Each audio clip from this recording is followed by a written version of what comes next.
olingaka te osi obandi lisusu.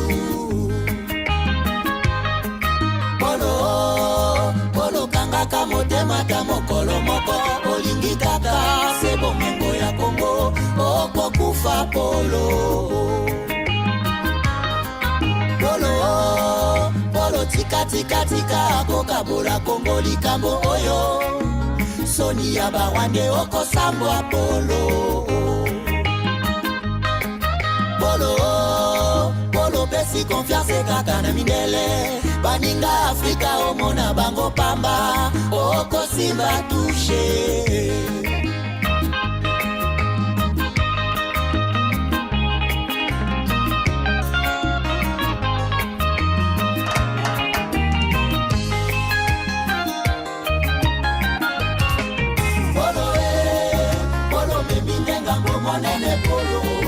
Polo monga tiese ya biozali bobomi. Polo tangisi makila mingi na Kongo. Polo zela kanda ya Nzambe.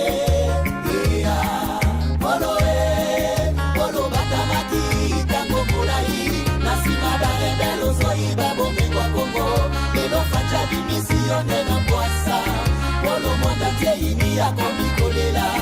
Polo okosala nini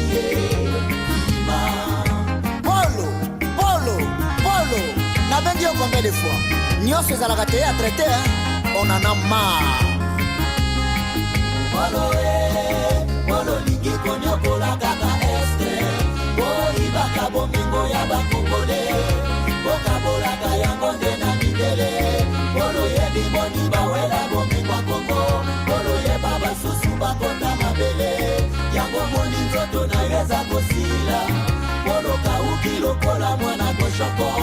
Polo kalaka kokota mabele kiba. Polo tongi Kigali na makila bakongole. Wande kanisi Kigali engomi paradi. Zoka paradi ya monde zali Kongo. Polo yebaka ambako esi elongwa. Bakongole nyoso bakoma pena unité. Esko bozali fade sezelo kwa makasi. Soke tomboki okosila neti fumi. Polo senga peuple congolais pardon. Peuple congolais, tous soyons unis derrière notre armée, la FARDC, pour pouvoir chasser l'ennemi loin de nous.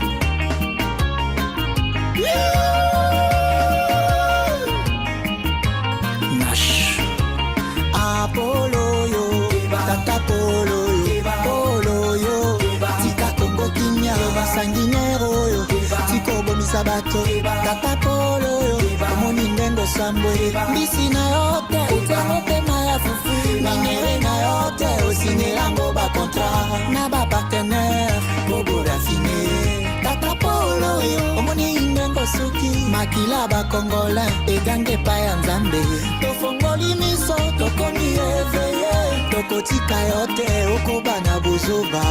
Oh, Tata Polo, c'est toi le responsable du génocide dans la partie est de mon pays, la RD Congo. Tu es sans cœur, mais ce que tu dois savoir, la RDC regorge 105 millions d'habitants qui sont unis. Donc elle ne sera pas balkanisée par un pays de 13 millions d'habitants. Et Kareza Molaï, ta Polo. Polo lingi konyokola kaka este. Boyibaka bomengo ya bakongole. Bokabolaka yango nde na mindele. Polo yebi boni bawela bomengo ya Kongo. Polo yeba basusu bakota mabele. Yango moni nzoto na yo eza kosila. Polo kauki lokola mwana koshoko. Polo kalaka kokota mabele kiba. Polo tongi Kigali na makila bakongole. Wande kanisi Kigali ekomi paradi. Zoka paradi ya monde zali Kongo. Polo yebaka ambako esi elongwa. Bakongole nyonso bakoma pena unité. Esko bosali fade sezelo kwa makasi. Soke tomboki okosila neti fumi. Polo senga pepe Congolais.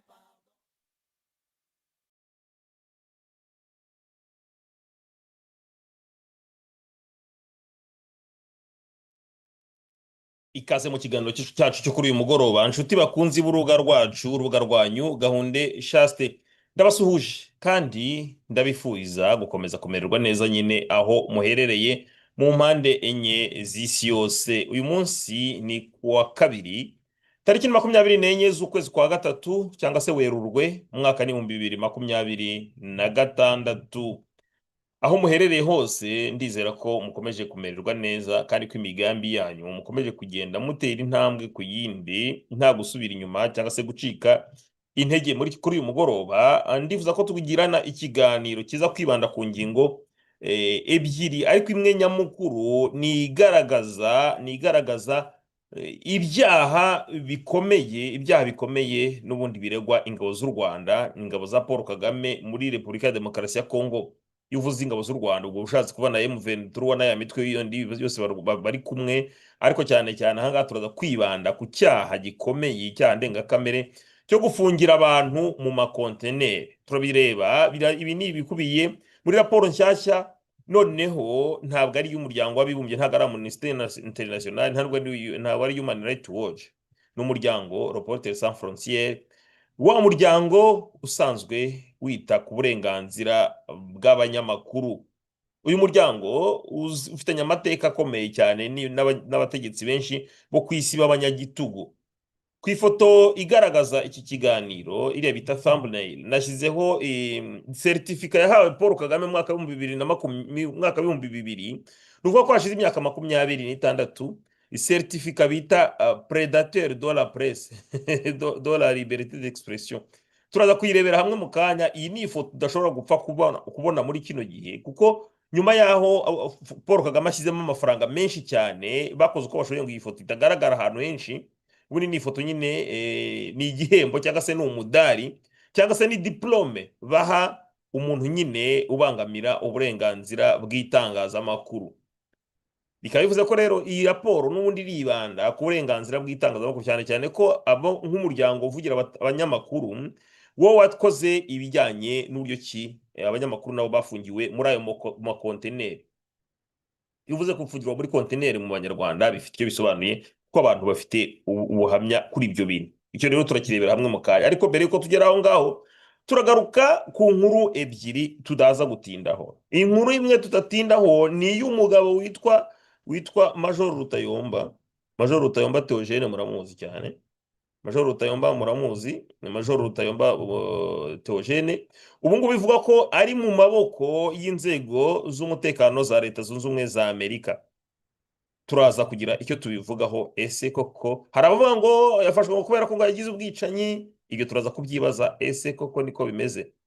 Bihagaze bite mu by'ukuri? Turagaruka kandi ku ijambo Paul Kagame ejo yagejeje ku bari bakubiye mu cyiswe ngo ni inama y'abayobozi cyangwa se inama y'abayobozi ngo b'inzego za leta cyangwa se inzego z'ibanze. Turaza kurebera hamwe ibyo mu by'ukuri ibyo Paul Kagame yavuze ntabwo ari byo bishishikaje, ahubwo ibyo atavuze. Turakora iyi analize imeze gutyo, aho kugira ngo turebe ibyo yavuze tubyibazeho, ahubwo turareba ibyo atavuze, kuko niyo strategy, nicyo yari arimo.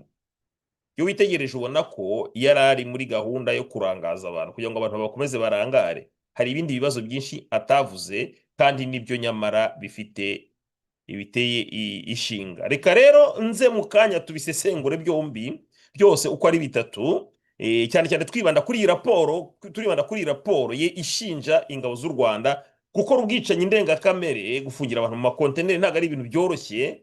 Maze ahangaho niho uraza kwisubiza cya kibazo, niho uraza gusobanukirwa cya kibazo Paul Kagame ajya avuga ati haba kuva muri Kongo haba kugumayo byose ni kimwe.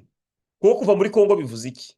Uraba mutsinzwe urugamba nibyo, kandi ntabwo birangirira aho ngaho, kuko abantu mwamaze kwica, abo bantu bose bazakenera ubutabera. Ni ukuvuga ko rero byanze bikunze icyo ugitekerejeho wavuga uti none nzabucikira he? Ukavuga uti reka aho kugira ngo nzapfire muri gereza, reka nkomeze nigumire mu byaha, wenda nkomeze ndwane, wenda nacumaho kabiri. Gusa rero menya amazi atakiri yayandi. Umugabo witwa Donald Trump nawe yahagurukanye imizi yahagurukanye n'ibisabwa byose kugira ngo ikibazo akirangize. Paul Kagame arimo aratamporiza ngo arebe ko wenda byatinda, akavuga ati wenda hari igihe ejo bundi yaba bavuye ku butegetsi tukabona twikomereza ibyacu, ariko se nyamara niko bizagenda. Tuzamureba ni ukora ibya ya mvuga ivuga ngo wait and see. Hagati aho ngaho ariko ntabwo twakwibagirwa ko Ingabire Victoire afunzwe. Ingabire Victoire mwaramufunze, ariko ntabwo tuzareka, ntabwo tuzahagarara kongera kubibutsa ko ubwo bugoryi n'ubugome, kuko ubugoryi nibwo bukurura ubugome burya, ibyo ngibyo mugomba kubicikaho niba mwifuriza ineza igihugu cyose, mwigifuriza abanyarwanda, mwigifuriza mwebwe ubwanyu, kandi munayifuriza abazabakomokaho. Ikaza muri iki kiganiro, nge nitwa Gahonde Chaste nkuko bisanzwe. Niba ijambo ubwisanzure udashobora kwemera no kuripfira, byarutwa n'uko nyine urivana mu kanwa kawe.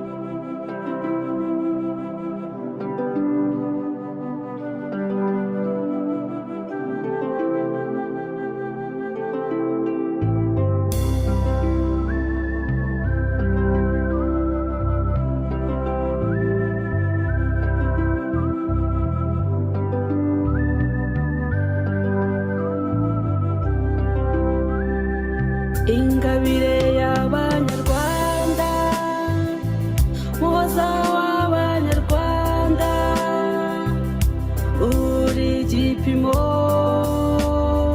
cy'intsinzi ya FPR, uri igipimo cy'ubugwari bwa FPR, ubwicanyi bwa FPR, FPR. Ngabire wacu we, batsinde wongere ubatsinde, komeza utsinde we, bakunzi b'amahoro turi kumwe nawe, aho uzaba uri hose, komera turi kumwe nawe, izina Victoire burya risobanuye umutsinzi, uri indorerwamo igaragaza ububi bwa FPR, komeza ubambike isura y'ukuri yabo, bambura umwambaro biyambika babeshya Abanyarwanda, bambura umwambaro biyambika babeshya isi yose. Ngabire wacu we, batsinde wongere ubatsinde, komeza utsinde we, bakunzi b'amahoro turi kumwe nawe, aho uzaba uri hose, komera turi kumwe nawe, izina Victoire burya risobanuye umutsinzi, uwaguhaye izina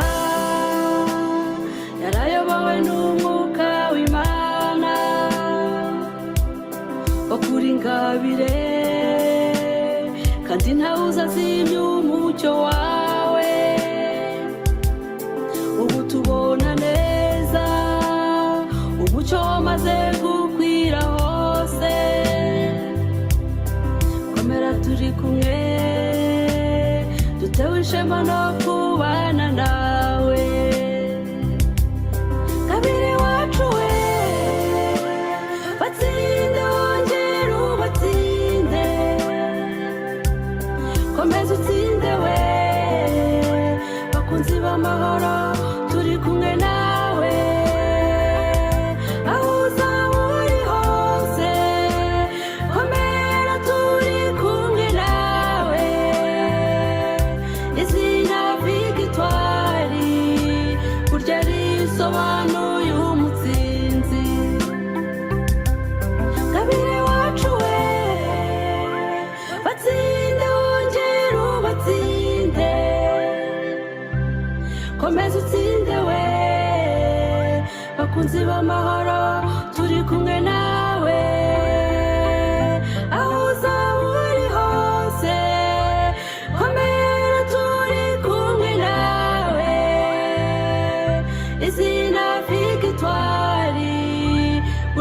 risobanuye umutsinzi.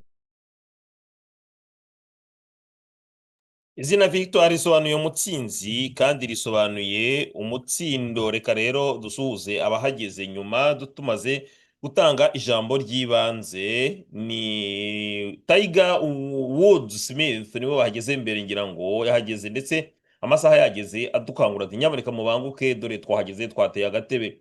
Dusuhuze ambasaderi Gustave Bahembera, dusuhuze kandi na Ngirimana Nyayo ati ko mutavuga na Jo twamusuhuje. Nkunda u Rwanda Biseruka Jean Claude, tumukomere cyane muvandimwe Charles, turakoze cyane.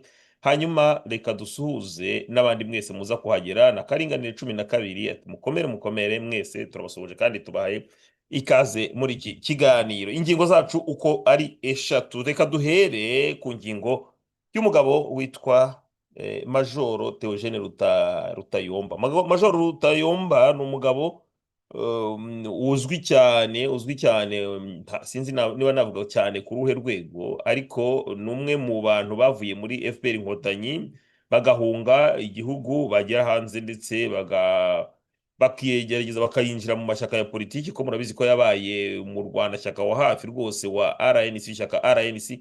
Iri RNC ni ishyaka ryitwa, sinzi niba ryitwa ishyaka naryo rivuga ko ari ihuriro rijya kumera nka FPR. Buriya FPR nayo ivuga ko atari ishyaka, nayo ivuga ko ari umuryango. RNC nayo ivuga ko ari ihuriro nyarwanda, rikaba riyobowe uyu munsi wa none rishobora ko riyobowe na Jerome, ngira ngo.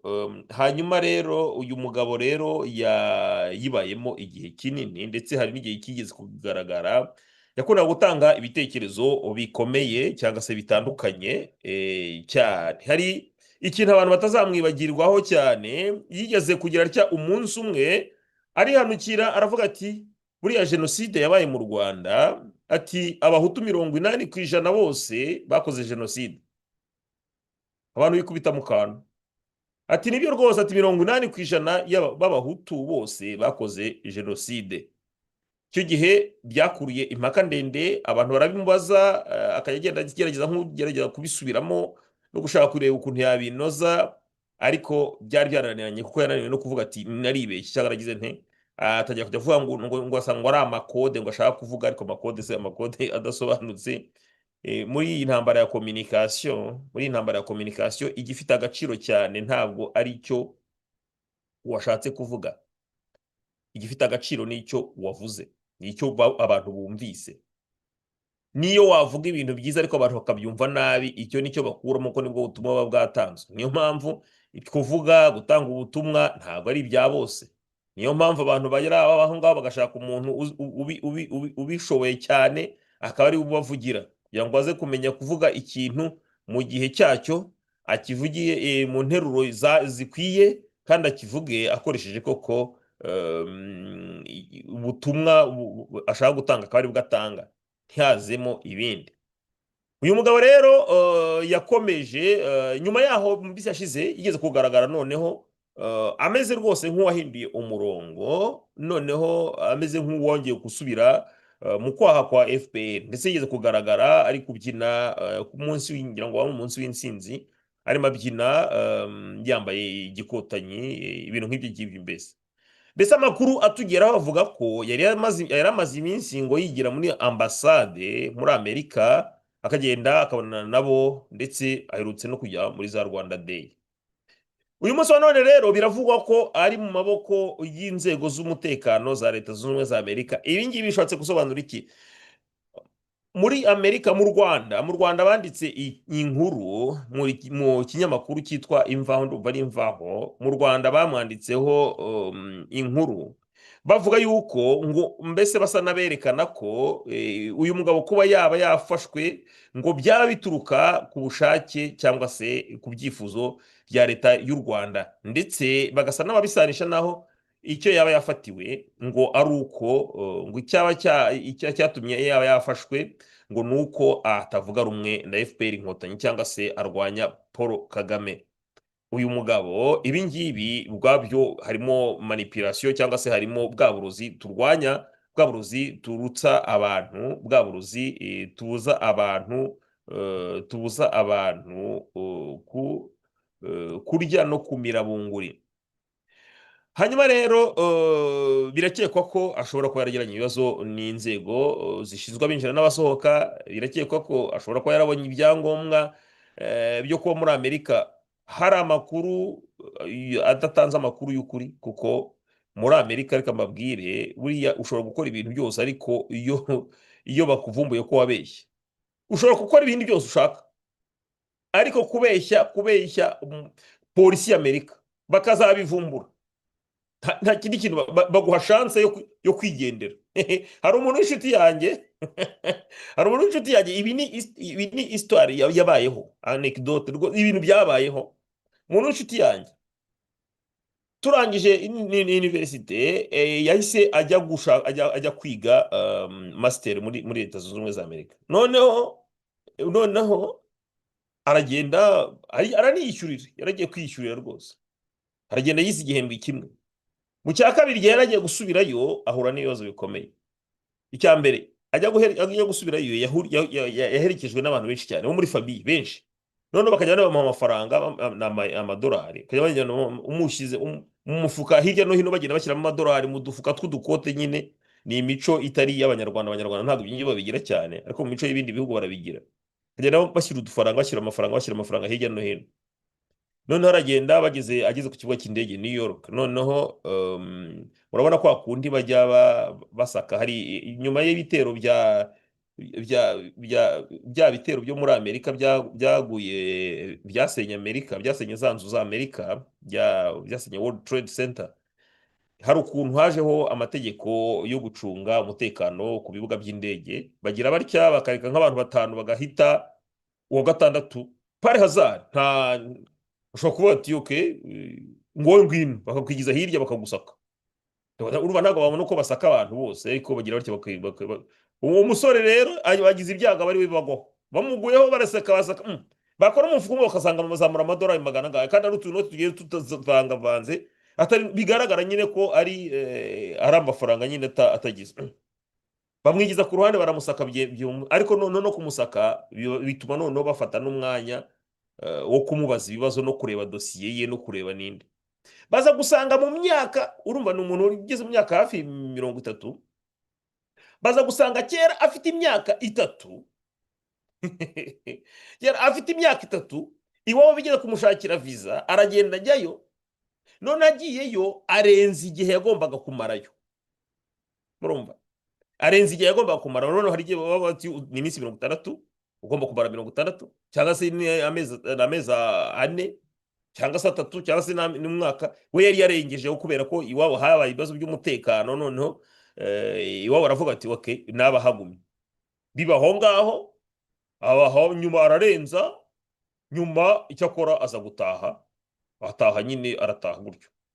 None rero mu gihe yari ari gusaba visa yo kujya kwiga ayo masomo ye muri master, hari ikibazo bakubaza, Abanyamerika barakubaza ngo mbese wigeze hari ubundi wigeze usaba visa y'Abanyamerika hanyuma ntiwubahirize ibisabwa? Aravuga ati oya. Hari ibibazo byinshi, hamwe uvuga yego, ahandi oya, hari ibyo usubiza utabitekerejeho cyane. Icyo gihe yari yavuze ati oya, nyamara yari yarigeze kubona visa y'Abanyamerika kandi yari yararengejeho, yumvaga ntaho bizahurira. Baragiye baramucukumbuye kubera ko bamufasha aho ngaho, bacukumbura babiguyeho, bamaze kubigwa bamukubita aho ngaho, bati ntawe, ati waratubeshye. Cyaro ricika umurizo, ati waratubeshye. Ibibazo ntibikomeye. Umuntu twaraye duherekeje ku mugoroba, tuzi ko ejo mu gitondo araza kutubwira ko yagezeyo, twarategereje tubona nta sinya aduhaye. Bukeye hashize amasaha 48, turaheba, nuko dufata tujya kureba iwabo. Tugeze iwabo dusanga nabo nta kanunu, abantu bose bifashe impungenge. Amasaha nka 7 yakurikiyeho, umusore twagiye kumva twumva ari kuduhamagara yagarutse. Ati muze dati, muze mundebe. Turagenda nuko turamuyagira, niko nabakora kuyaga, turagenda tujya gufata akantu no kumufata mu mugongo, dutegereza uko byagenze ngayo ngo. Icyo bari bamujije niki? Wowe bamuhaye amahirwe, baravuga ati okay, turabona ko wari uri kwiga n'ibyo byose biragaragara ko ari ibintu byabaye ukiri uri mutoya, ariko itegeko uko riteganya ni ibi ngibi. None tuguhaye amahirwe, wowe twaguhaye visa, ariko biragaragara ko twayiguhaye bishingiye ku kinyoma waduhaye, waratubeshye. none wowe ubwo uri umunyeshuri reka nguhe amahirwe, andika ibaruwa uvuga yuko iyi visa uyabandonye utakishaka, hanyuma icyo gihe turahita tubirangira wisubirire iwanyu nta kibazo. Nutabikora ngewe ndubahiriza amategeko ya leta zunze ubumwe za Amerika, ndagufunga bakuburanishe nibarongera bagusubize n'iwanyu, ariko uraba ugize kazi judiciaire hano muri Amerika. N'ubundi no gusubiza iyo visa n'ubundi hari igihe ugomba kumara kugira ngo uzongere kongera kubona visa y'abanyamerika ndumva n'imyaka 10. Ngayo nguko nuko ko rero abantu benshi cyane mujya mubona basubiye mu bihugu by'iwabo, ushobora kwibaza utese byagenze bite, hari ababa bavuga ngo byananiwe kuhaba, hari ababa bagize gute, ariko akenshi biba bishingiye ku kuba warabeshye. Hari ibintu abantu babeshya bakabeshya ibintu, urabona nka bari baba barabaye abasirikari, cyane cyane kuba umusirikare wa FPR n'ibyaha iregwa, ashobora kuba yagera no muri Amerika bamubaza bati uvuga parikuru yawe, akivugira ko atigeze aba n'umusirikare na rimwe. Ibyo rero FPR isigaye ibikoresheje yarabimenye. FPR ishaka guhungeta abantu, ntabwo guhungeta umuntu ntabwo bishaka ko rwose ikoresha ibintu by'ukuri, no, ihera n'ubuzima busanzwe. Umuntu aba ari umuntu, agira utundi tunyanga, ashobora umuntu ashobora kugwa mu bindi byaha. FPR iragucunga gusa ikareba ikintu gishobora kukugusha aho ngo niwe nubwo waba utari gwa genocide, nubwo yabita kuregaho ibindi byaha, ariko ishaka kugutesha umutwe. Ishobora kuvumbura yuko nyine wabeshye ko utigeze uba umusirikare. Niyo mpamvu abantu mujya mubitsa inkuru zanyu, mujya mubitsa amakuru yanyu, mujye mubimenya. Niba ufite akantu wabeshye nukubika kure cyane, kuko FPR ikurira ikagenda ikaguteranya, amara kuguteranya abanyamerika bo bahita bagusubiza iwanyu nta kindi. Nukuvuga ngo uyu mugabo amahirwe ashobora kuba menshi yo kuba bamwuriza indege niba koko biramutse bibaye ibyo ko hari ibintu yabeshye. Ashobora nanone kuba yarokoka biramutse bitewe nuko yabara nk'abavoka bakaba bamuburanira bakerekana ko aramutse asubiyeyo yahura n'ibibazo bikomeye cyane. Ariko ahangaha biragorana, ni ukuvuga ko nyine nguko rero uwo mugabo Rutayomba naho ngaho akaba ariko ntabwo yabaho yafashwe kubera ko atavuga rumwe n'ubutegetsi, ko yaramaze iminsi yarayobotse, mu by'ukuri yarayobotse, kandi nta nubwo wabitindaho. Buri wese kami ka muntu n'umutima we, buri wese agira igihe cye cyo gufata ibyemezo. Ntago byaba bitangaje, ntago yari yo wa mbere, ntago yari yo wa nyuma, ariko kuba yaba yafashwe ngo nuko atavuga rumwe na FPR ntago ari byo. Ahubwo FPR yo ishobora no kurira ku kindi kintu ikamurega kugira ngo abone afatwe. Ngayo nguko hari abantu bari bazi iminsi babyibazaho. Ngayo nguko. Hanyuma rero icya kabiri, ejo Paul Kagame yafashe disikuru ikomeye. Disikuru ariko se nanjye ngo disikuru ikomeye nako nta kintu yavuze. Yaragiye yivugira ubusa gusa. Yaragiye yivugira ibintu by'ubusa. Noneho abantu babivuzeho bitandukanye, bati cyakora hagaragayemo ibintu umuntu adashobora kwihanganira. Hari akadisikuru Nadine Claire Kasinge yakoze, reka ngashake mukumve, kuko nabonye gakubiyemo ibintu bikomeye umuntu atakwihanganira. Umuntu aragenda yigize umuntu uri hejuru uruta abandi. Ubundi ahandi mu bindi bihugu perezida wa repubulika aba ari umuntu, perezida wa repubulika aba ari umuntu w'abantu, aba ari umuntu ndetse ugomba kubaha abo ayobora. None we ari imbere y'abayoboye, ariko icyo yakoze ni iki? Arimo arabasuzugura, yabacishije bugufi, yabahagurukije ngo nimuhaguruke, wowe ugira ute, ukagira ngo nanjye kuvuga ngo ni nk'umwana n'umubyeyi uri kubwira utwana. N'utwana ugomba, abana nabo bafite kameme, bafite dignité, ugomba kubaha. Uyu mugabo umva nukubwira abantu bamutuzaniye bakaza bakamutwara rwose. Ni impamo pe. Reka twumve ko Nadine yubatse mu gukandamiza abaturage. Abanyarwandakazi, agasuzuguro kari hano hanze gateye iseseme. Maze kureba ikiganiro Paul Kagame yagiranye n'izirangirwa abayobozi ke be, aho bavuga ngo bashyize imbere umuturage, biteye agahinda. Baraje badukiniye ikinamico, bamaze imyaka 30 bakina ino kinamico. Kagame akaza akigira nkaho ari umuturage, agatangira kwivovota. Arabizi neza ibibazo abaturage bafite, kuko niwe ubiteza. Niyo systeme, niko yubatse systeme yubatse mu gukandamiza abaturage. Akaza akigira nkaho ari umuturage, agatangira gutegura urutoki izirangirwa abayobozi, akivovota akabashyiraho ibibazo byose. niwe wenyine umaze imyaka 30 hariya muri bari abantu bose n'ibyabaye mu myaka 30 ishize byose akatangira kukwivovota ngo asimbura ngo abantu ngo n'abagarutse ngo bakaza bagakora bya bindi. Of course niko system ikoze, akivovota buriya muzi ibyo gushaka kugira ngo ibitagenda mujye mutunga. Ariko bwa ati ibitagenda muri bariya mugomba kujya bwibaza, ntabwo ari nge mugomba kubibaza, kandi niwe ubashyiraho, niwe muyobozi, ni nawe ubashyira system, kandi ya system yubatse mu nyungu ze. Akavuga uburezi, ubuzima, ko ibintu bitagenda byagenda bite singengo y'imari ari uyikoresha. Umuperezida muzima afata indege 3 akajya kureba umupira wa Los Angeles mu ngengo y'imari y'igihugu. Izo ndege zitwara amafaranga, zikodeshwa n'igihugu. Ayo mafaranga yagombye kuba ari mu kujya mu burezi, ari kujya mu buvuzi, korohereza abantu za mituweli no korohereza abana no korohereza ababyeyi gupeya minerval. Yarangiza akabanga abana ngo babaye ibirara. None se nyine batabibirara ababyeyi bazabona minerval. Uburezi bumeze nabi, ntabwo bukora ibyo bwabo byo kuko nta kashikari abayagiye gutsema. Ibyo ntabwo bivuga, aratunga urutoki bari y'abandi. Kandi nabo barangiza noneho bagashyikirana. Ni ikinamico neza uko byatangiye, uko byarangiye ni ikinamico. Ni ikinamico cyo kujya gufata abaturage b'u Rwanda nkaho ari ibigoryi. Ibintu miteye isese. Imyaka 30 bakina imikino. Murabizi ubu ngubu u Rwanda ruri mu bihano. Hari abantu benshi babuze akazi. Hari service nyinshi zigiye kubura. Nta nubwo birarangiriraga ibihano biracyaza. Uwo basirikare ba Kagame bari mu butumwa bari basanzwe bakorera amafaranga bagiye kugaruka. Bire bari kubabeshya ngo bafite akamaro, gise hari icyo bivuze. Nta kintu bivuze, bazagaruka ejo muri mu kwa gatanu bazagaruka. Ntago bizasubira inyuma, ni ibihano bariho keretse niba bava muri Kongo. Nabwo niba bo ntago ndi sirike bazaga. Ibyo byose ni ibibazo bigiye kuba ku Rwanda. Ingaruka z'ibihano bari gufatira abanyarwanda, bari gufatira u Rwanda kubera ko imyitwarire ya buriya butegetsi bigiye kugera ku banyarwanda bose, bigiye kubagira, bagiye kubafungira umwere n'amano. Noneho Kagame we araje akinya ikinamico cye nyine en avance, kuko azi ko ibintu bigiye gukomera. Ati rwose ati ni ibibazo bihari ni nabanga mugomba kwibaza, ntago ari we bagomba kwibaza. Nabo bakikiriza, kandi mwabibonye ko bikirije hanyuma bakarangiza bagashyikirana, bakibarisha ibyo babibarisha nyabisubizanya, ibyo bibarisha bisubizanya ibintu bidahwitse. Nibarangiza bagira bati ejo rero bari kugira ngo barindagize umuturage, bavuga ati ufite ikibazo tugenda ujye kubaza bari abayobozi. Yababwiye ngo hazaba akajorite, we azajya bahinduranya abaturage. Niba bavuga ati hino ntikigenda, we azajya bahindura ashyiraho abandi.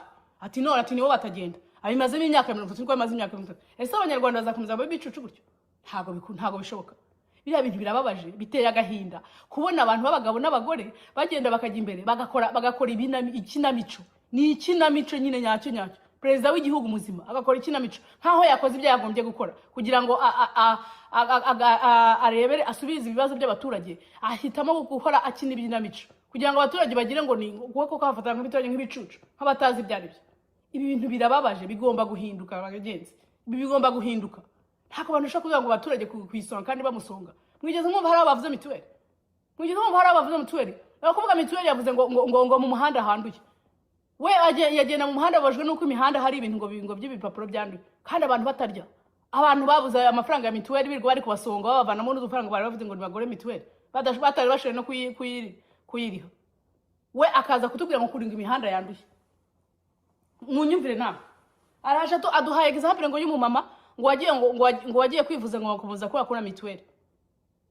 Abibaza n'umuntu utari mu buyobozi. Umuntu atabwa atangiye ko ngiye sinari ndi mu buyobozi. Kagame ngo wagombye kumenya gukora amateka. Arangije kubitubwira noneho yibarisha kuko yumvuye yiteze umutego. Aribarisha ngo se ngo babikoze ngo ubundi ngo babonye iki, ngo ndaza kubikurikirana. Niba ari ikintu cyamuraje inshinga uwo munsi kuki atakurikiranya abo bantu ngo babiryoswe. Niba ari ikintu cyamuraje ubu ngubu nyuma y'imyaka myinshi bibaye niho agiye kubakurikirana. Urumva ukuntu abantu bafata abandi nk'ibicucu koko? Birababaje cyane.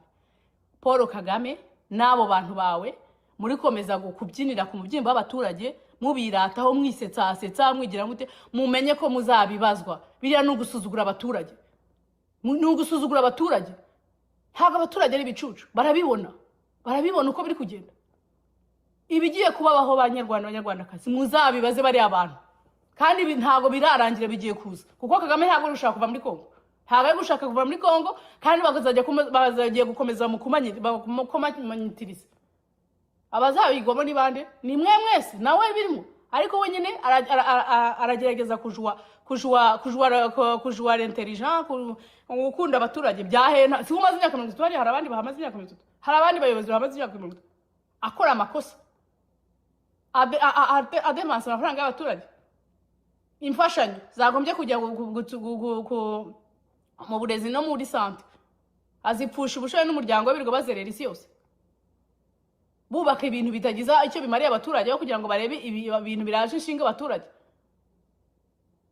Ngayo nguko biteye iseseme ke Paul Kagame ubimenye, uteye iseseme. Ntago turi ibicucu, nta nubwo muzakomeza gukinisha abanyarwanda gutyo. Birageze ngo mumenye, mufate responsabilité z'ibyo mwakoze, mwasume ibyo by'inamico mubamo. No, turabirambiye. Niba nta kintu mufite mukora, mugende mujyi wanyu mutegereze ibigiye kubaho, mureke kuza gukinisha abaturage. Barabarambiwe, birababaje cyane biriya bintu mwakoze. Ni imyaka 30 musubiramo buri mwaka mêmes affaires. Birababaje. Muhinduke cyangwa mugende mwemerere ubakwiye. Ngayo nguko. Nta kintu nakongeraho. Navuze ngo icyo kuri Paul Kagame ibyo yavuze mu by'ukuri nta gaciro bifite cyane, ahubwo ibyo atavuze. Reka dukora analize tureba ibyo atavuze. Nicyo atavuze mu by'ukuri. Icyo atavuze nicyo atifuza ko nyine bavuga.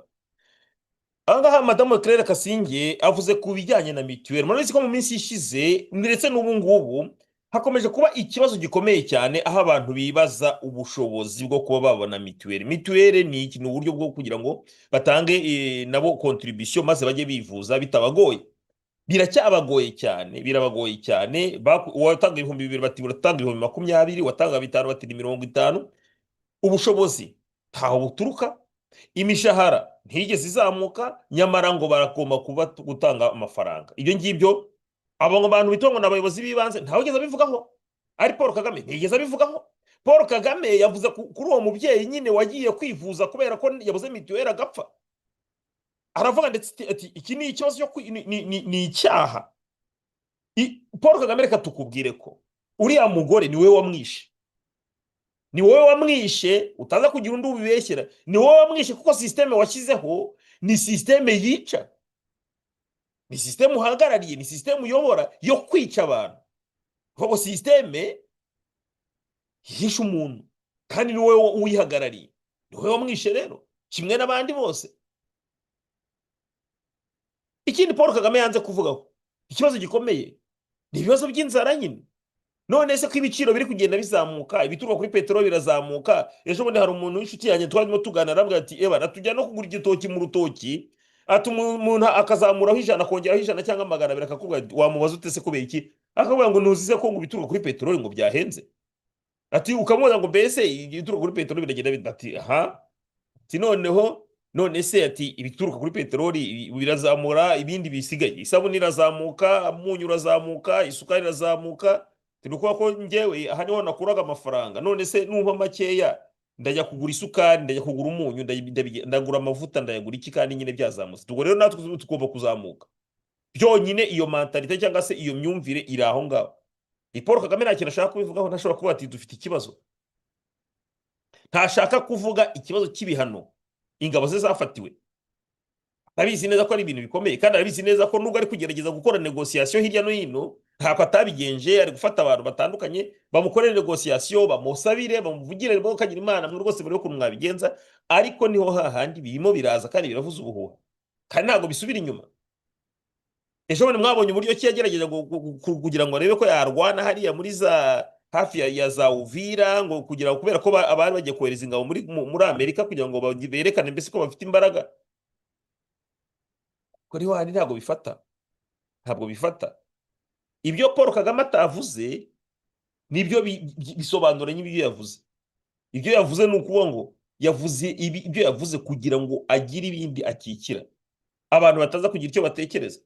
Abantu bahurira ahantu baba baraho ngaho barangaye gusa, bari mu busa ibintu by'ubugoryi, nyamara birinde kuba bavugana ibintu bifite akamaro, birinde kuba bakora commentaire bati dore ibintu birakomeye. Ibyo ntabwo bashobora kubikoraho. Icyo ashaka ni ukugira ngo bavuge ubusa, barangare nyine bakomeze barangare wenda buke bwakwira nagira amahirwe wenda abone amarobiye ahari icyo agezeho ariko biragoye kuko byabaye igihe kinini cyane sinzi ko ubu ngubu hari aho biza kumugeza.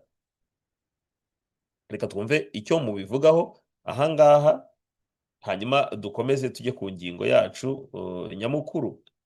Yego mwatanze ibitekerezo rwose muri benshi. Yego Gustave yavuga ati ntimwibagirwe likes. Urakoze cyane. Ubundi dusanzwe tubimenyereye umuntu yinjira mu kiganiro mbere yuko natangira n'ikintu ukabaza ugakora like ukikomereza. Hanyuma reka dusuhuze Karinganire, dusuhuze Nzenga Modeste. Ati iriya yari inama yo ku Karubanda Kagame yagaruye icyami. Kami ati komera cyane, ati komera Shaste, ati komera Gahunde ugira ikiganiro cyiza. Urakoze cyane. Hanyuma hari uwitwa Kuerti ya Gitu. Aha, subi wabivuga ngo kira Kuerti ya Gitu. Ati Shaste, intambara yabaye mu Rwanda yari iyo kurwanira ubutegetsi. Ubuse ko agatsiko k'abavantara kafashe igihugu ntikamaze abantu kurusha n'intera hamwe nubwo kagiye kuvanwaho nk'ubufindo rwa Bujindiri. Yego urakoze cyane Jean-Jacques Bosco, komera cyane. Ati komera Shaste, Dynamique Gahunde, Rogora urakoze cyane. Kamera Nyinya ati usibye ubugoryi Rutayomba usa n'uwongeye kuyoboka FPR yamufata kubera iki? Niwe opoza ubabangamiye kurusha abandi se? Vraiment hari abantu nyine bashobora kuba bibereye muri ibyo nyine bikora iko bibanye ariko nibo babyanditse. Kigali niyo yabyanditse ngo bamufashe ngo kugira ngo batere ubwoba. Yego Uwizeye Philbert turagusuje cyane. African Now atukomera cyane. Shaste Joe ati ndabona agatebuki yashize kuri page ya Facebook yiwe ko Rutayomba afitwe na ICE. Yego hanyuma Joe ati nawe yotumuriro nkuko shebuja yabivuze. Kami ati ongera volume ya Madame Kasingi. Ntago mwumvise cyane.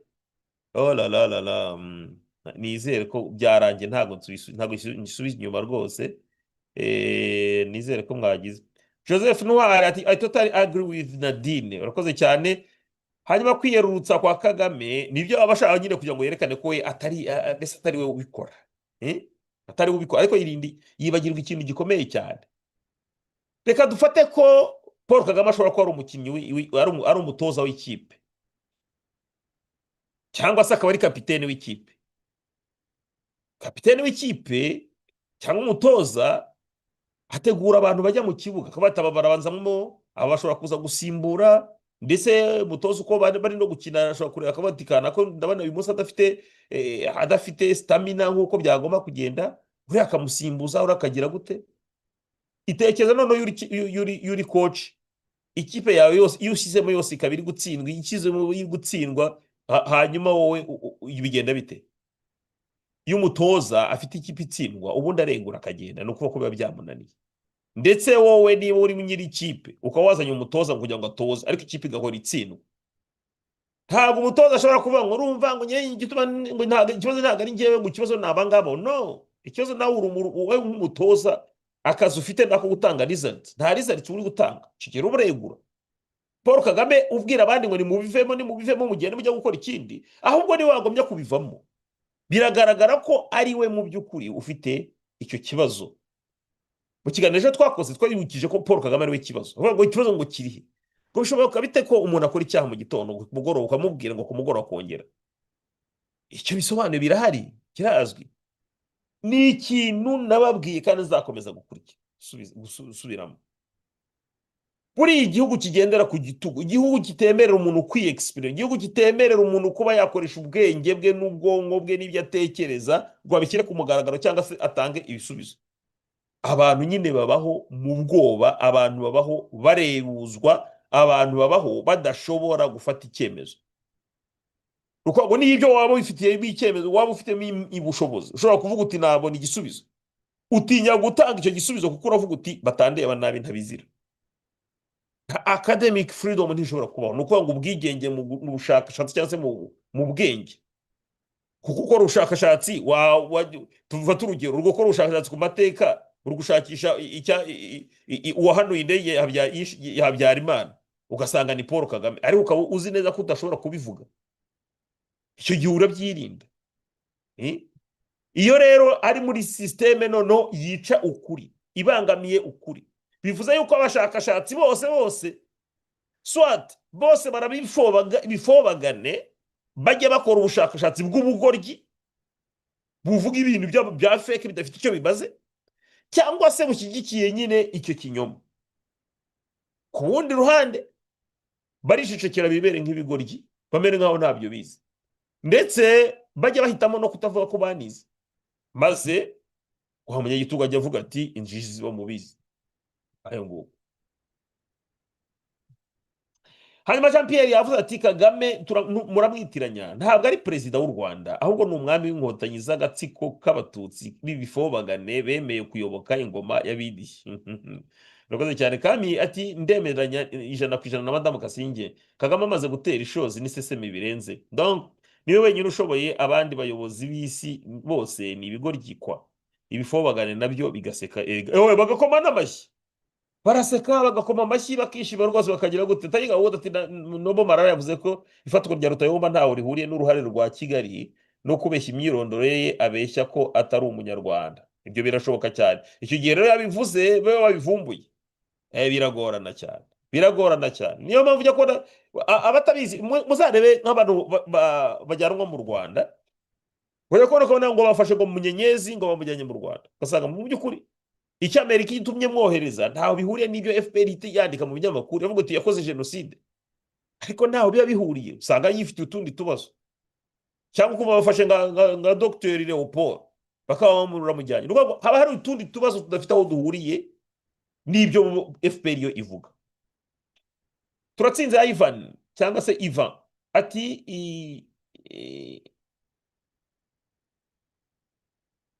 uyu nguyu turatsinze Ivan, reka nkwereke. Ubundi baca umugani mu Kinyarwanda avuga ngo uwigize agatebo ayora ivu, ariko n'uwigize umwanda ajya muri puberi.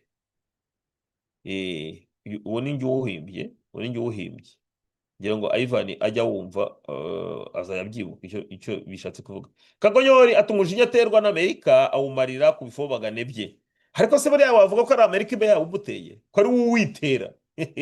Ni wowe witera, none se ko ari wowe wabigize, wowe yabikoze, hari uwo wamutumye. Ati turasinze kanguka bwakeye mwana, isi yamenye ko mwarazwe kumena amaraso mukitanguranwa mwiriza. Nibyo rwose, hari abantu bigira bazi nyine kuzamuka cyane bakiriza bakigira les victimes, kandi nyamara ari bo bica. Kugeza uyu munsi wa none ubushakashatsi buracyakorwa, ndetse abantu batangazwa nuko kubona abantu ejo bari victime cyangwa se bemerwaga nk'ari victime, no kwanga abantu bari baragizweho ibibazo, baragiriwe nabi, bugacya mu gitondo noneho akaba ari bo bagira nabi. Dukwanga abantu bakorewe jenoside, urugero bwacya mu gitondo akaba ari bo bakora jenoside. Ibi bintu abapsikologe baracyarimo kubyiga, ni ugushaka kwisanisha n'umwicanyi. Ese harimo syndrome de Stockholm? Ese hari n'iki?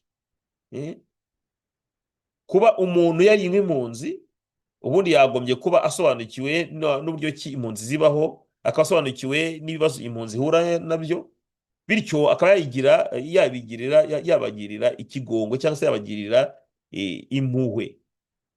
Ariko se ujya kubona ukabona uwo muntu yavuye mu buhunzi ahubwo arashaka kugira abandi impunzi.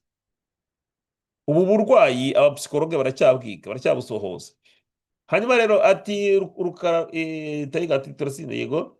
Rukara Rwera ati gahunda twagezaho bivuga neza twamwumvise, urakoze cyane. Shalom peace shalom ati mwiriwe neza Shaste, Kagame ni mubi pe, niwe shingiro ry'amarorerwa abera hariya, ariko nabari abagabo n'abagore yicaza ahagurutsa uko yishakiye, kandi ari wowe yabipanze bakamwihorera, nawe ni ikibazo. Nibyo nabo bazabibazwa kuko ura n'uruhare, kuko nawe yurebera umwicanyi cyangwa se ukarebera umunyagitugu, hari ibintu bishoboka. Aha bize kumvikana neza. Umunyagitugu afite imbunda, agutunze imbunda, akavuga ati kora ibi, hari igihe wakwiyoturwaho ko wabikoze kugira ngo udapfa, kugira ngo urambire amagara yawe. Ibyo birashoboka cyane. Ariko iyo amaze kugushyira muri iyo situation, ukabona umwanya wo kugira ngo aho hantu ube wahava, kuko umunyagitugu ntabwo aguhozaho imbunda buri munsi, ntabwo aguhoraho. Igihe ubonye akanya ntusimbuke ngo uze ubivuge hakiri kare, uvuga uti nyamara burya nari nafatiweho icyuma cyangwa nari nagize nte, aho ngaho ugakomeza ukikoranira n'uwo munyagitugu, nawe uzaba ubifitemo uruhare, uzabibazwa pe. Ati mbega umugani w'ubwenge uwo ni Shalom. Reka tugushimire cyane Shalom. Reka tujye ku ngingo yacu nyamukuru y'uyu munsi. Ingingo nyamukuru iravuga kuri raporo y'umuryango witwa Reporters Sans Frontières. Uyu ni umuryango uharanira uburenganzira bw'abanyamakuru. Ni umuryango uhera ku byavuze cyangwa se ubushakashatsi wakoreye mu bice biyoborwa na M23 mu gace ka Goma by'umwihariko. Ni raporo ituruka mu byegeranyo cyangwa se mu bushakashatsi, mu buhamya bw'abantu bafunzwe cyangwa se bakorewe iyicwa rubozo na M23 n'ingabo z'u Rwanda. Ni ibyegeranyo kandi bituruka mu makuru aturuka mu busesenguzi buturuka ku mashusho yatanzwe na satellite. Reka turebe icyo iyo raporo ivuga. Iravuga iki? Iravuga ko ingabo z'u Rwanda zifatanyije na M23 zifungira abantu mu makonteneri. Muri ko bishatse kuvuga, aha ngaha ushobora gusanga wera hari umuntu ubizi ibyo by'amakonteneri. Abanyarwanda benshi cyane badukurikiye batwumva cyangwa bazatwumva bazi neza icyo FPR yakoze i Kigali ifungira abantu mu makonteneri. Urabona konteneri ni ikintu cy'icyuma. Kiriya cyuma rero kigira izuba rirava, ubushyuhe bwose bukinjiramo. Izuba ryagenda, ubukonje bwose nabwo bukinjiramo. Nuko ngo ukwica umuntu ahagaze. Yaba hafunguye, nta kadirishya ko kureberamo, oxygene ikaba nkeya, abantu bagapfa, bakaza mu gitondo baza gufungura bareba imirambo bajugunya, bongeramo abandi bantu, ni ukwica abantu urubozo. Ibi byarabaye muri FPR mu Rwanda muri 1994 n'imyaka yakurikiyeho. Ibi ngibi FPR nishaka ko abantu babivuga, nta nubwo ishaka ko abantu babyibuka. Usanga iri kubeshya abana batoya, abavutse mu mwaka wa 2000 cyangwa se abavutse ikintu cyo 1994 urumva bari bato ntabwo bari kubimenya. FPR biri mu rwego rwo kubahunjarika no kubabeshya. None uyu munsi wa none ariko iri kubikora hariya mu mujyi wa Goma. Reka turebe ibikubiye muri iyi raporo. Nibura ntabwo tuza kuyireba yose kuko ni ndende, ndatekereza ko ari ndende ntabwo twayirangiza, ariko hagize umuntu uza kuyishaka yaza guca mu gikari tukayimuha. Turareba gusa ibiyikubiyemo cyangwa se bikeya mu biyikubiyemo.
Twagiye rero.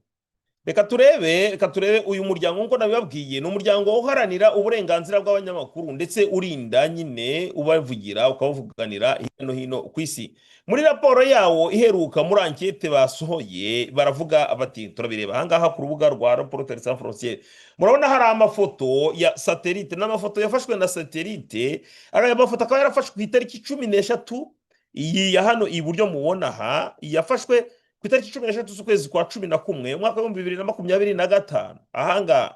None iyi ngiyi hano ni itariki ya 17 z'ukwezi kwa 7 umwaka wa 2023. muti bimeze bite rero? Nimwitegereza neza murabona ko ifoto ubundi naha batubuye bakegeza ngaha kugira ngo bibone neza. Iki kintu ubona ngaha iyi ni konteneri. Ku rundi ruhande dore naka ngaka bafotoye bakigeza ngaha kugira ngo bigaragare. Ibi bintu byombi ubona ngaha ni amakonteneri. Muti bimeze bite rero? Baravuga ngo enquête RSF en RDC, deux journalistes séquestrés et torturés dans des conteneurs par le M23. Ngo enquête ya Reporters sans frontières muri Repubulika ya Demokarasi ya Kongo, abanyamakuru babiri barafunzwe kandi bakorerwa icorobozo muri za konteneri. Bakavuga ko rero batanya nyine bavuga ko uyu mutwe witwa M23 ufashwa n'u Rwanda wafunze abantu benshi, hakaba harimo n'abanyamakuru babiri, ndetse ukaba atari kubafunga gusa ahubwo ukabafungira mu makonteneri. Muti bimeze bite rero? Reka twumve icyo iyi raporo cyangwa se iyi enquête isobanura. Amafoto burayabona aha ngaha, ni amafoto yafashwe n'umuryango witwa Planet. Hanyuma rero baravuga ngo abantu b'abasivile benshi harimo n'abanyamakuru, abangaba bafungirwa ku buryo bwa buri munsi cyangwa se buryo buhoraho mu makonteneri n'ahandi hantu hatazwi. Hanyuma rero uyu muryango witwa Reporters sans frontières wegeranyije ubuhamya buturuka ku bantu babyiberemo, ababirokotse, hanyuma urabituzanira natwe ngo tubimenye. Umwe mu batanze ubuhamya aravuga ati cet endroit c'est la vallée de la mort. Ataha hantu ni mu kibaya cy'urupfu. Uyu nguyu rero akaba ari umuntu wafashwe akafungwa na M23 mu gihe kirekire. Uyu M23 nyine murayizi, ntabwo twira tuyigarukaho. Aravuga ko uyu muntu we yari hamwe n'abandi bantu benshi babafashe bakabashyira muri konteneri ya metero kare 10 kugira ngo uzumve neza. Urumva ko nukora racine kare, urumva ni wavuga ko ari nka 3x3 ugereranyije. Gashobora kuba ari 3x3, gashobora kuba 2.4 aho ngaho urumva ko haba hangana. Noneho bagafata bakaharunda abantu benshi cyane. Uwo muntu akavuga ati là-bas on est entre la vie et la mort, pas de visite, aucun traitement digne de l'être humain et de torture quotidienne. Ataho hantu rero ati rwose tuba turi hagati y'urupfu n'umupfumu, nta muntu udusura, nta muntu ugufata bya kimuntu, ati kandi badukorera iyicarubozo bya buri munsi. Ibi ngibi rero uyu muryango witwa Reporters sans frontières ukaba warabibonye ukoresheje nyine kandi wagerageje kwegeranya ubuhamya butandukanye, ukaba waravuganye n'abantu bahabaye cyangwa se bafunguwe, abo bose ukaba barabonye. Hanyuma rero kandi bakoze la consultation de photos satellites et d'images exclusives. Bafashe n'amafoto yafashwe na satellite ndetse n'amafoto n'amashusho ya satellite, maze barabireba babasha kubona yuko ayo makonteneri aho yashyizwe naho yateretswe.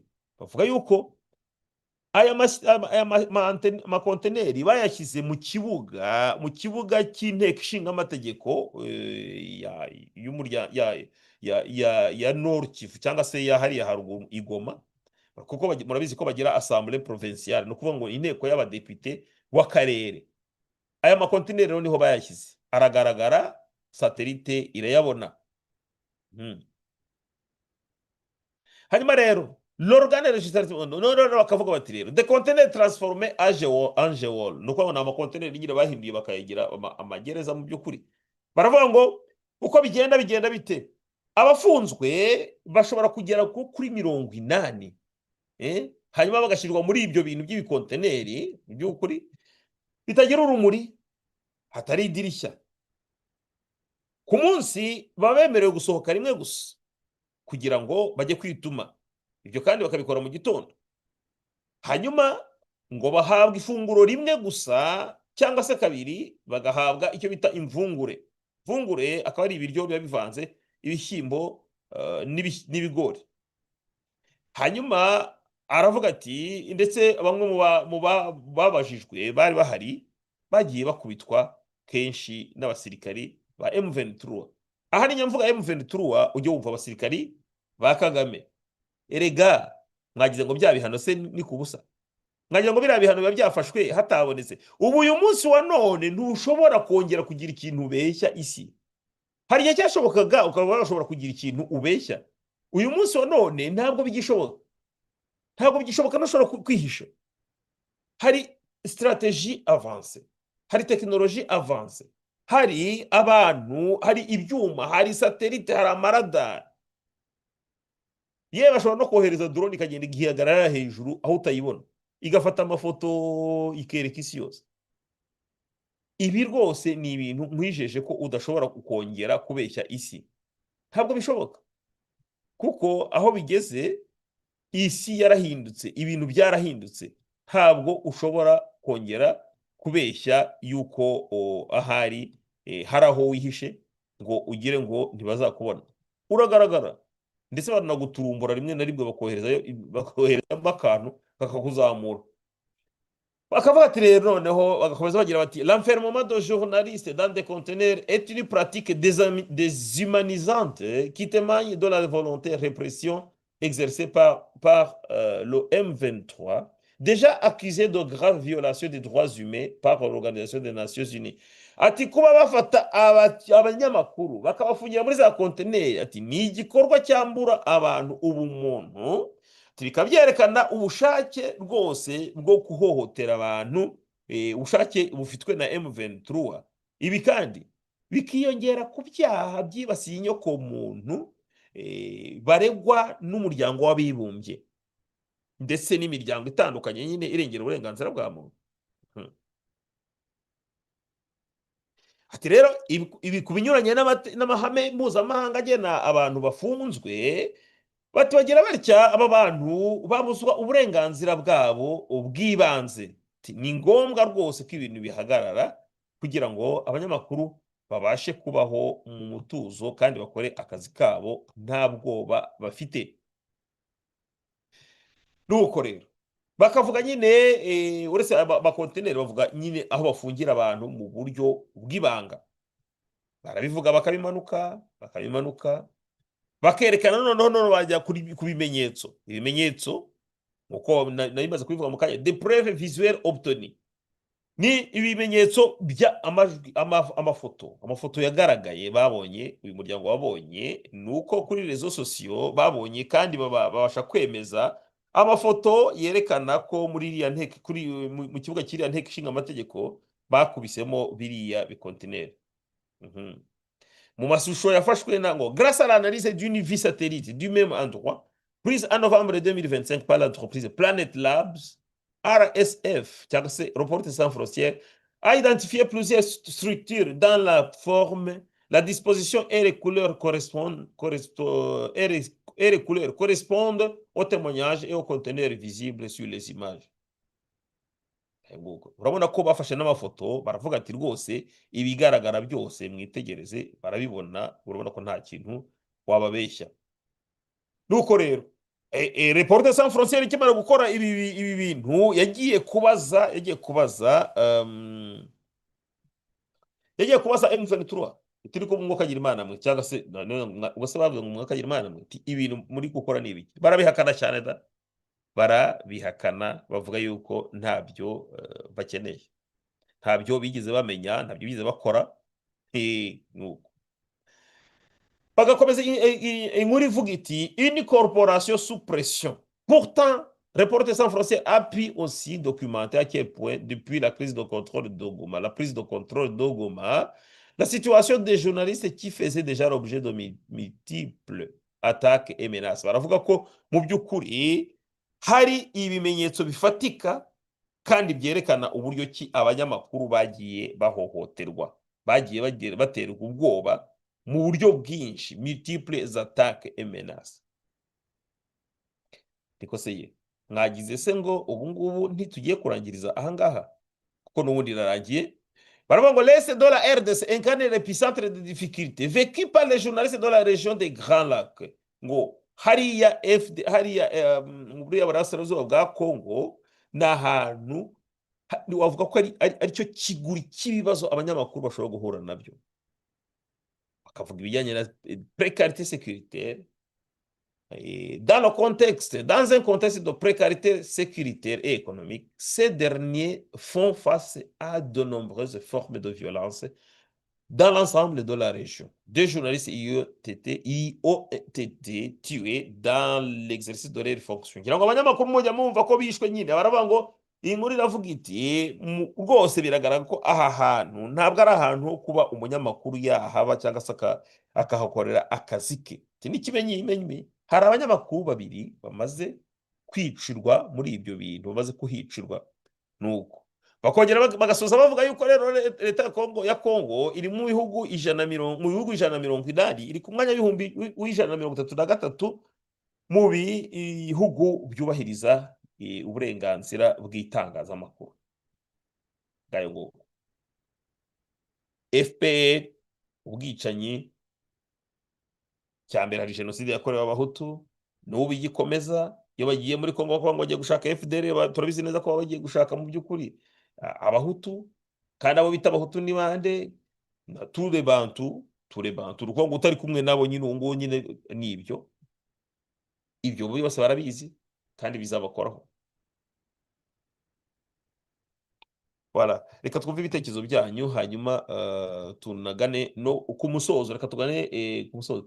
Yego, Gustave yavuze ati jya kwigendera amabuno y'inkoko David iza kontineri yazifungiye. Nibyo koko rwose David Imana imuhiruko ridashira yafungiye muri ama kontineri. Yo yajyaga yerekana ibirenge bye ibyo babakoreye n'ubumuga yahavanye, ndetse nta shiti ko bishobora kuba biri mu byamuhitanye byatumye akinduka cyangwa se apfa mu by'ukuri, kuko yarakiri mutoya. David yarakiri mutoya ariko yazibayemo. Kabiri Runyinya ati ubuse FPR yatinyuka guhatukana ibyo gufungira abantu muri kontenerera, ati n'abahamya bose bahari, abahamya barahari benshi cyane ariko benshi cyane. Ati ya konteneri turahari, turabizi, tuzabivuga. Urakoze cyane. Kayibanda, ari uwo witwa Kayibanda ati nta raporo izakorwa ku nkotanyi iruta mapping report, kandi nayo yashyizwe mu kabati. Jenoside iracyacururizwa Abongereza n'Abanyamerika. Yewe ibintu byose bigira igihe. Ntucike intege Kayibanda, komeza ushyiremo imbaraga, nushaka iyo raporo mapping ujye uyigarura buri munsi, wongere uyibutse, kuko abafataga ibyemezo mu myaka 30 ishize ntago aribo bagifata ibyemezo uyu munsi. Ababifataga mu myaka 5 ishize ntago aribo babifata uyu munsi, kandi ababifata uyu munsi ntabwo aribo bazaba babifata ejo. Niyo mpamvu ugomba gukomeza wongera ubigarura, wongera ubyibutsa, kugira ngo ugeshobora kujya kubona ukabona iyo myaka nyine uvuga uti hashize imyaka myinshi cyane barabihoreye, ukajya kubona ukabona noneho haje abashyira abayobozi noneho bashyira mu gaciro kandi bakabishyira mu bikorwa. Niyo mpamvu hakuna kurara wa mugani yamvuga. Kami yakomeye ati Rucagu mu bambere yatanga ubuhamya bwiza bwa kontineri kuko yayifungiwemo muri October 1994. Rucagu bavuga yuko ngo yafungiwe muri kontineri, ariko mbere yuko afungirwa muri kontineri ngo bamujyanye ahantu bamukora torture mbi cyane ariko batamukozeho. Bavuga ko batize bamukoraho. Bagiye baricyo baramuzana bamwereka akadobo, sinzi umuntu abitubwiye ntabwo nzi niba byari byo, ariko yabivugaga ameze nkaho bihagazeho. Bati Rucagu ikintu cyatumye abakuriya agaca mu gitondo afunga afite amafoto ya Paul Kagame ahantu hose, no kwikariso, no mu mugongo, no mu hose, no mu kwisengeri, no mu mutwe na tatuwaje byose. Baramufashe bamujyana ahantu baramwicaza, maze bamwicaza iruhande rw'indobo. Iyo ndobo ikaba yari irimo ibice by'abantu bigaragara bakase nyine bakataguye, nuko ngo n'abantu bakase ibice by'umubiri. Barabimwereka gusa nta kindi kintu bamubwiye. Yahagurutse aho ngaho, yavuye aho ngaho yamaze kwibwiriza. Yakutse imigabo, yahahamutse, yagize ate nuko nguko uwo ngo Rucagu. Ubu se tumubwiye tuti ngaho ngiro utanga ubuhamya yabyemera, sinamenya, yavuga ngo twarabyibaye. Aho ati urumva twarabyibaye, twaravanshije, ati ntabwo twagoma muri mateka. Kandi ati yego, yavuze ngo yego. Hari uwitwa Intare Ishaje ati komera ku muheto Shaste. Urakoze cyane. reka tugiye kugana ku musozo rero. Ikigaragara nuko amfete bya bihano ikibazo gikomeye cyane. Ibihano by'abasirikare birafashwe, sibyo? Ariko reka tuvuge kuko ibihano biravuga ngo mwebwe tubafata ibihano kugira ngo mubashe kuva muri Kongo, muve muri Kongo. Ndetse babaha n'amatariki baravuga ati mubishyire mu bikorwa bitarenze itariki y'iniki. Bati rwose mubishyire mu bikorwa. Ariko nyuma y'ibyo bihano hari ibyaha, hari inkurikizi z'ibyaha. Ibyaha birahari kandi birakorwa kandi byaragaragaye, babikozeho ubushakashatsi, barabyanditse, n'ibindi n'abatangabuhamya barahari benshi. Ibyo byaha nabyo bizabakurikirana. Kuko ushobora gukura ingabo muri Kongo ubuhagaritse ikibazo kimwe, ariko se ibyaha wakoze, ibya abantu wishe bizagenda bite? Ahangaha niho ruzingiye. Akaba ari nayo mpamvu tugira inama abantu bose kwitandukanya na kariya gatsiko. Ibyaha ngibyi biki byose biruze kuvuga. Ariko mwari mwabona aho bafatira igihano ingabo zose. Ni ukuvuga ko ibintu biba bikomeye, ni ukuvuga ko ibintu biba bikakaye. Ngaho rero reka mbashimire cyane ku kiganiro gigufi tugiranye, hanyuma mbareke mujye kuruhuka. Tuzongere duhure ejo ku mugoroba tuganira ku bindi bizaba bigezweho cyane muri politiki y'u Rwanda, twongera twiyibutsa uburyo ki abantu bagomba kubana byanze bikunze, gushakira hamwe umuti w'ibibazo bafite, kubaka igihugu kigendera ku burenganzira bwa buri wese, igihugu buri wese yibonamo, aho buri wese yumva ko uburenganzira bwe abufite iyo abo baturanye, iyo abo bari kumwe nabo babufite. Kuko iyo utabufite, umwe muri twebwe adafite uburenganzira bubangamiwe, uburenganzira bwacu twese buba bubangamiwe. Ngaho rero turabakunda cyane, murabizi. Ijoro ryiza, bye bye.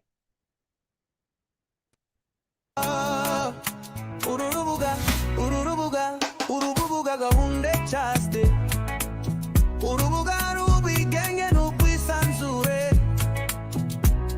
urubuga gahunda cyaste, waje turukeneye, turogora barozwe, duhugura rubanda, tubaka ubumundu, tugacubucakara buyuburuye, turogora barozwe, duhugura rubanda,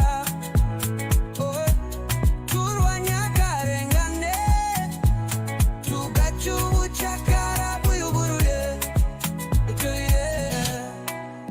Nimuze nshuti bavandimwe, tugane uru rubuga, ubusesenguzi bwuzuye, ubuhanga n'ubushishozi, niho tubusanga.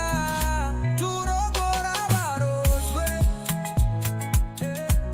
duhugura rubanda,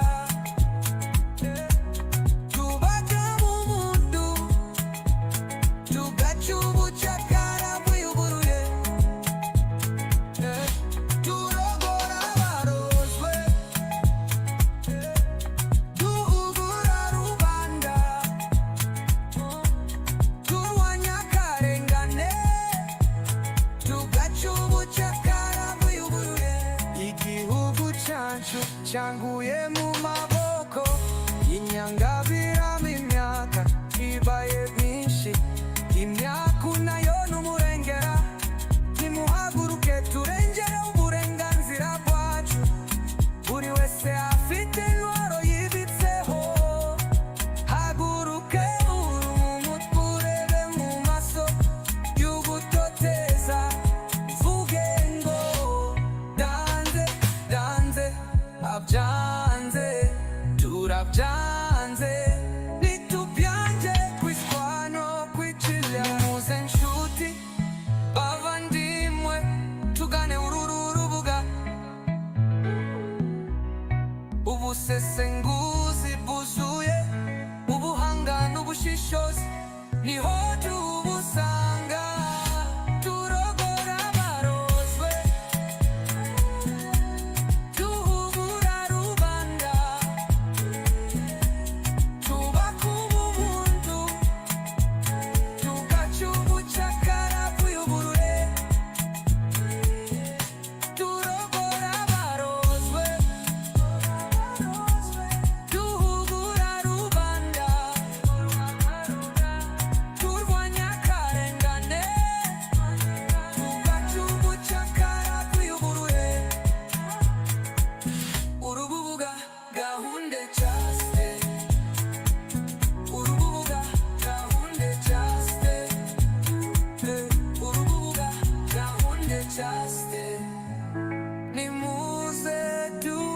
done it.